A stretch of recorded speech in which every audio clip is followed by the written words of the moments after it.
அனைவருக்கும் வணக்கம். இந்த புது வருஷ துவக்கத்தில் இருந்து நம்ம உடல் ஆரோக்கியத்தில் அக்கறை செலுத்தணும் தானே. அதுக்கு தான் இந்த டிப்ஸு. 100 வயசு ஆனாலும் 10 நோய்களும் உங்கள் கிட்ட கூட வரவே வராது.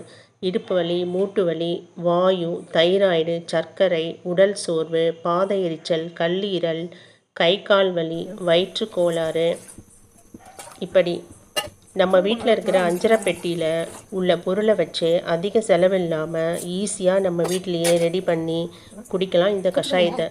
அதுக்கு என்னென்ன பொருள் வேணும்னா, சீரகம் 1 ஸ்பூன் எடுத்துங்க, கொத்தமல்லி விதை 1 ஸ்பூன், சோம்பு 1 ஸ்பூன், மிளகு 1 ஸ்பூன், பட்டை 1 ஸ்பூன், கிராம்பு 1 ஸ்பூன் எடுத்து 2 டம்ளர் தண்ணியில் இது எல்லாத்தையும் நைட்டே போட்டு கொதிக்க வச்சு மூடிடுங்க. காலையில் வெறும் வயிற்றில் 5 நாளைக்கு இதை குடித்து வந்தோம்னா இந்த 10 நோய்களும் ஆயுளுக்கும் கிட்ட வரவே வராது. ஆரோக்கியத்தோடு இருக்கலாம். நன்றி.